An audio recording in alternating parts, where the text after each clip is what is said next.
for now it's RAXXAZ versus PinkRoid. Damn right. They're both here because of pure skill. But who is going to show us the purest skill in its current form to get through to that SWC Europe Cup here in Berlin? It is PinkRoid and RAXXAZ. Pre-bans taking a little bit more consideration exactly how they want to play around this. Are you already going to ban out knowing that, let's not even have the Light Monkey King in this match, say, or is it going to be a Chandra? We've got Tian Lang banned early from RAXXAZ, doesn't want to deal with it. Yeah, I definitely do like that Tian Lang ban, because RAXXAZ also does like to play for a lot of those boost up kind of units, that Asher in there, and a bunch of other things. So the Tian Lang ban definitely makes a lot of sense. On the other side, the Vanessa is a core pick, plus you steal or you ban a core pick, you steal a core pick, and RAXXAZ has to kind of start playing from scratch now. Probably will go towards the meta kind of route. Chandra, Sagar is never really a wrong pick, and then you can see what your opponent will do. Yeah, he's also been picking before in the last one, Hagan quite early as well. So let's see if he decides to put that into the formula or the comp that he's got cooking for PinkRoid here right now. Taking the full amount of time. Water Twin Angels on his side, along with Sagar, get back to a little bit of meta. Yeah, I would definitely say that if you don't have the Vanessa and you normally like to play Vanessa, the thing that comes closest to a Vanessa that has a strip plus armor break, you come to that Twins Angel. So I'm definitely liking that Twins Angel. Sagar, like I said it before, never really a wrong unit. PinkRoid right now, what kind of playstyle would you like to embed in this one? Fire Monkey is very good against the two units you see on the field, but it's a little bit early. Hey Gang, also more of like an overall pick, like kind of testing the waters of what kind of draft we're going into. Same with the Seara. Exactly. Now it's the moment where RAXXAZ, if he wants to potentially pivot at any point, these are the picks, right? 3 and 4, while your opponent has that 4th and 5th pick. Does he secure into a bit more bruiser here, say? Or do you think he's going to keep going for that first turn? Maybe a speed lead introduced into there? I would definitely say that it's going to be more on the bruiser side of RAXXAZ for this one, because there's already that Asher, there's already a speed lead. So PinkRoid is already showing a lot of speed, and I think a bruiser setup, that Velajuel in there, maybe a Chandra, but Chandra next to a pure, or Chandra next to the Water Twins Angel is mostly not that great. Yeah, we've got Juno as a response there, looking for the strips. Obviously works well with a Hagang as well, in terms of the passive that it can provide, making sure the attack bar is constantly up, along with another unit that works very well with a Hagang there, say the Julianne. The damage, we've seen it come out before already in that first match. If he locks it in, how do you think RAXXAZ is going to respond? Yeah, definitely curious to see that. A Fire Monkey in this position would definitely be something that might be very good, but you have to keep in mind, what would you like to ban in this position? The Julian is very strong, but the Julian actually does not have an armor break setup in this potential, which actually lowers his damage output by quite a lot. If you keep that in mind, and then you maybe ban out the Seara, or you're gonna still ban out the Julian, because in the end, it's still a lot of damage, and it's hard to kill, whereas the Seara is easier to kill. Dumon is definitely an interesting option. However, with the Dumon is a good option to kill that Julian, but anything else on the field is more difficult. Dumon is gone, and also the Asher is gone. Asher is gone. Speed leads have both come in for both of these guys. It's going to be interesting to see if that Julian might even be on will save for this match, as it is our Europe preliminary semi-finals, match 1, set 1, between PinkRoid and RAXXAZ. We're going straight into it right now. The Twin Angels can look to push up. Yeah, but we also have a Hagang that is very fast. Will the Hagang actually take the next turn? No, we have the Seara take it in the next turn. Sagar could not cut in. So much damage coming on. A good 70k plus an additional turn. So in this case, do you still go on the Hagang? Yep, goes for the Hagang. No skills for that one coming in anytime soon, but the Seara will have skills. Yeah, and he got the full pushbacks as well, not allowing any damage to potentially come out from Julianne at the moment, but he will be following up soon. Can look to put the slows on, look to get some more immunity back on his side, and just keep chipping away. Yeah, this is definitely the point where you have to get the rune quality in on those units. On the Velajuel can do a decent amount of damage. Chandra, same thing. You have to keep the lock-ons with that Sagar, and that will be your way of victory. On the other side, we do have that Juno and that Julian. Those two units don't really care about the stuns, and they can make their way through as well. They definitely can, and they're slowly going to start working. Gets a stun, and now Julian with that skill 2 going to take out that Twin Angel maybe? Or do you go for a stun? I would personally go for another stun and kind of lock it out. The Twin Angel is a little bit dangerous, but not that dangerous. A Velajuel that can go for skill 2, armor breaks, and then also provide the healing probably does do a lot more than a Twin Angel, and I really like this positioning of trying to kill that Velajuel. Yeah, he's got the skill 3 now on Sagar. Can look to put a cool time in, maybe get some pushbacks as well and provoke. So let's see if he gets it. He gets all the provokes and the full pushback to allow Velajuel to come in. Oh. Ooh, by the sliver of health, not enough damage, and we have the Juno once again moving in pretty soon. Was also provoked, so we'll provide a little bit of healing. Do we confirm the kill? We do confirm the kill in this position. Plus, we do have some shields coming in. Yeah, he manages to get that stun on the Sagar, so he won't be able to do any more provokes maybe onto that Hagang coming in, but now it's going to be, where do you keep dealing the damage? Do you get rid of that Hagang first? Yeah, I think you have to hit the Hagang because anything else you hit, the Juno you don't really want to hit because you don't want to stun it. The Julian you don't want to hit because it's just hard to kill in the first place. So it is difficult to say for where RAXXAZ has to be dropping his damage in. And I definitely can see PinkRoid still coming back from this position. Yeah, right now he's got that opportunity to take out the War Ranger and the Velajuel in 2 turns, taking out 2 units. Yeah, that's just a lot of work. Also, the glancing is doing its work. Couldn't manage to land the armor break over there, which he so much needed. In the process, also got the Chandra stunned. And we just see so much damage from this Julian. It doesn't have the armor break, as we mentioned at the start of the fight. But it doesn't really need it. It still provides the stunts. It still is hard to kill. There's just so much damage going on. And yeah, he just does his thing. Yeah, I mean, right now doing 11k hit there, going all the way through. Wow. Incredible from PinkRoid here. Yeah, absolutely. He was a little bit on the back foot at the start, but definitely made it through. And therefore, we have the first set going to PinkRoid. Yeah, PinkRoid taking it 1-0 against RAXXAZ then. The 2 friends trying to get their ticket booked already to Berlin for this year's SWC Europe Cup. We saw the last round, the pre-bans there of the Vanessa and the Tianlang. Do you have to respect that Julian already, say? Yeah, I would say so. I would absolutely ban that Julian. I definitely agree with the respect on the Tianlang in the previous match, but I absolutely respect this Julian as well. Duman ban is mainly, I think, a strong counter against the Julian itself, but I still do like that ban over there as well. Yeah, let's see how RAXXAZ. Is it going to be Escher maybe stealing from the last time? Yes, it is. How does PinkRoid respond? Are we going to see a likely Chandra Sagar? Chandra Sagar is definitely an option, but this also allows RAXXAZ to go for Vanessa and maybe walk back into that Narsha that he so much like and did a formidable amount of damage before. Yeah, we saw how much damage was coming out there. RAXXAZ then stealing, it seems like stealing picks in this second set at the moment, say, but let's add a Tianlang into the mix for PinkRoid. Yeah, it's definitely a lot of steals going back and forth. In this case, the Seara and the Hagang on the side of RAXXAZ. Let's see what he can do with those units. But also the Tianlang, which kind of route do you want to go with that Tianlang right now? It's probably more looking towards Bruiser kind of style. You could go back to that Velajuel. However, a Velajuel eating 1 bomb from a Seara might be insta-death. So maybe a Fire Monkey or another kind of Bruiser unit would fit better. Deciding against it, going for that Velajuel then. So maybe RAXXAZ now has those last 2 picks. Is he going to secure into what kind of he was already suggesting from those first picks? Are we going to see, I don't know, say, who do you think he might be looking to bring to the field here to deal with the Tianlang and the rest of the field? It is hard to say. You could go for that Narsha and, for example, for a Sonya and try to snipe out 1 or 2 units and then see how you can deal with the rest of the fight.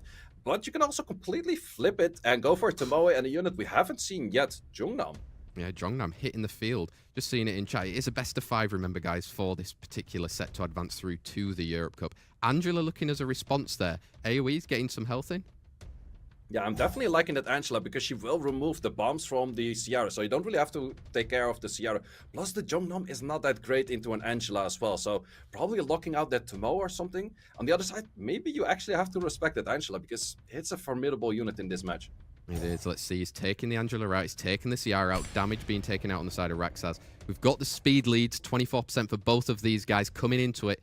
It's our SWC 2024 preliminary semi-finals, set number 2. PinkRoid 1 up. Can RAXXAZ get back on the scoreboard as Escher takes that first turn? Can we get stuns? We can get stuns, but there's still a Hagang that would have something to say about that. Stuns on the other side also did not happen. Can still go for that Karma, removing that 1 turn immunity. And then the big question is, can this also stun? Does manage to stun everything, plus the additional turn, which is great damage on that skill too. Does do a good amount of damage into a Velajuel. But Sagar has something to say about that with an additional turn and removing the cooldowns from that Tomoe. Yeah, managing to get the cooltime so the skill 3 of stuns could not be spread.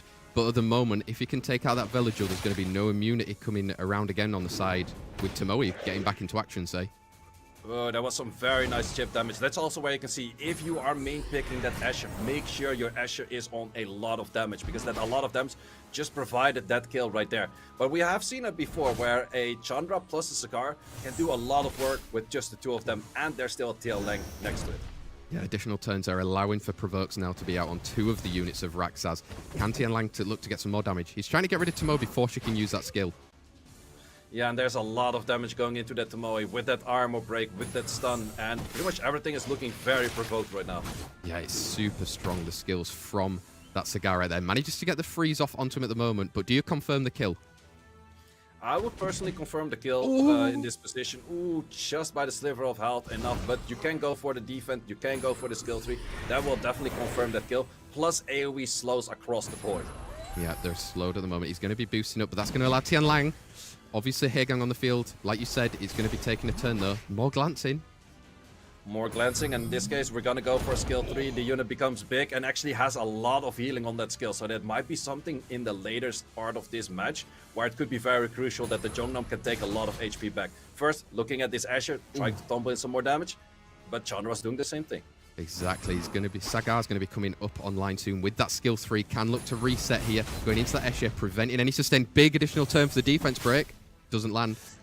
Doesn't land though, so all eyes on that Jongnam. It's a very interesting unit. You don't see it all too much, but that skill 2 still chipping away, like good 7Ks per time. But the big issue is at some point that Chandra is gonna start hitting it with that additional turn on that Chandra, getting another round of slows in, and that is going to be looking very grim for that Jongnam right now. Exactly, he's being defended, the Sagar right now, and that wind unit is going to be able to take down the Jongnam in the long run, and that is confirmed for PinkRoid, taking a 2-0 advantage here, say, into our set number 3 between PinkRoid and RAXXAZ. Wow, PinkRoid coming out there doing crazy things, making sure that it could work through, right? Yeah, absolutely. For me, the Jongnam, it was an interesting pick, but I don't really think it's that great of a pick. Sure, it can do quite some damage on the S2, but the skill 3 stun, it is a long cooldown, and also where his skill 1 was slightly lowered on the amount of stun chance, there's just a lot of off turns on the Jongnam, which doesn't make him as great in current meta as where he was like maybe 1 or 2 seasons ago. Yeah, let's see if the guys now then going into this third set do similar pre-bans to that first set that we had earlier, where it was the Vanessa being banned out, and I don't remember particularly what the other one was, but let's see if they're going to go Escher, if they're going to go down that same route for this one. Obviously, Julianne is going to be back in frame. Same with that Dooman as well that we did see going into the set 1. How do you think he responds around it? It's going to be a Haegang and a Tian Lang respected again. Or, no, actually in the first round, it was that Tian Lang back ban as well. That's totally true. So in this case, the steal was on the Asher of PinkRoid. That is how the first match revolved around. So let's see if PinkRoid goes for that same steal on that Asher once again. Escher, is he going to be looking to lock it in? Yes, he knows it's a core unit within RAXXAZ's composition. He's going to be stealing then. Oh, we've got Vanessa and Sagar coming out. Oh, is it time for him? Oh, Maximilian, very interesting. You kind of have to draft the full draft with Maximilian, otherwise it doesn't work. So you have to go for 2 speed leads, 2 AoE strippers, and then 2 damage dealers as well. You have to fit that in, 5 units, plus you already have an Asher on the field. RAXXAZ probably played this comp quite a bunch of times. How can you counter it? Well, there's a bunch of ways. You can't do it by Haegang right now, but you couldn't potentially outspeed it. You can also potentially counter it by a triple revenge third. You can also potentially, well, have a lot of ways. Abellio, some of those units are pretty common, but RAXXAZ is going to go for the outspeed maneuver. Ooh, that is a very formidable counter as well. A Valantis will probably take a turn the moment that one of the units from PinkRoid did hit it. PinkRoid actually slightly deviating from the draft of the Maximilian by going in with the Juno. It is still an AoE stripper, but you probably have to lock in another speed unit right now to complete this draft. Exactly. I think Juno was an instant response to seeing that Valantis coming out on the field. We know with all of the strips, with the glancings, with all of the additional dots over time, that's signaling to me, say, that Valantis is going through this draft. Yeah, Valantis is absolutely going through on this draft, and for that reason, I think that PinkRoid wants to keep an open possibility of being able to ban out that last unit. But this also gives the possibility for RAXXAZ to pretty much guaranteed outspeed, because he has the 33 lead, he has 2 speed units, and he has more units on Swift right now. So he can simply ban out that Asher, will have like a faster... Ooh, actually decides against that, goes for the ban on the Juno. Interesting one over there. We've got speed leads from both of these guys going in. It is our Europe preliminary semi-finals, set number 3 between PinkRoid and RAXXAZ. 2-0 up. Can he look to secure another 3-0 in this competition and take out RAXXAZ? Chung Pung, are you going to strip? Chung Pung does strip, but Valantis has something to say about it. Has to land the skills right now, does manage to land the stun, but there is that Tetra, very well placed by PinkRoid. So in this case, doesn't need everything to go. That's a lot of damage on the Maximilian. Can go for a skill 2 rotation. That is just so much damage coming in. Even if you go for shields right now, it doesn't really help, because Maximilian also does provide heal or the buff block. Wow, PinkRoid showing in the draft then, at the moment at least, that he has dealt with what RAXXAZ potentially had on the field. That Tetra coming in clutch right now. He just needs to cycle through to try and get some confirmed kills, right? Yeah, absolutely. But we still have a Sagar that has something to say about it. It is glanced at the moment, but does plant a decent amount of things. Vanessa still has the passive up, so anything that would be killed right now will come back. You could decide to try to kill the Sagar in this position to remove the provokes. Yeah, he's managed to take out the Water Twin Angels then for the moment. We've got skill 2 coming in, but all those debuffs are going to be eaten up by Tetra eventually. Yeah, all of those debuffs will definitely be eaten up. It's going to take a little bit of time for PinkRoid to get back into like just taking the normal turns. However, RAXXAZ HP is very low at the moment, so I'm not too sure how he's going to manage that. Yeah, it's not in a comfortable position, and right now Maximilian is going to be hitting with some defense breaks unless he gets provoked right now. Yeah, he definitely has to land this provoke right now. Well, Maximilian doesn't have any of the skills active, so it doesn't matter as much to get the damage in. Asher provoking that one would have probably been more crucial. Good damage on that skill 1, good damage on that skill 3, saying goodbye to 2 units at that position, and I think we're looking very much at a 3-0 over here. Yeah, PinkRoid coming in clutch. They're drafting it superbly, making sure he had the Tetra and the Juno probably getting ready to respond to any of the stuff that was going to come out from a Volantis on the side of RAXXAZ, as they say. I think he's prolonging it right now, but he's going to be clutch. Another 3-0. Yeah, we're looking at another 3-0, and these matches go incredibly fast. Like, I think the matches by itself look pretty close, but in the end, the side of the winner is always on the same side, and therefore, once again, 3-0, and PinkRoid is once again going to the European Cup.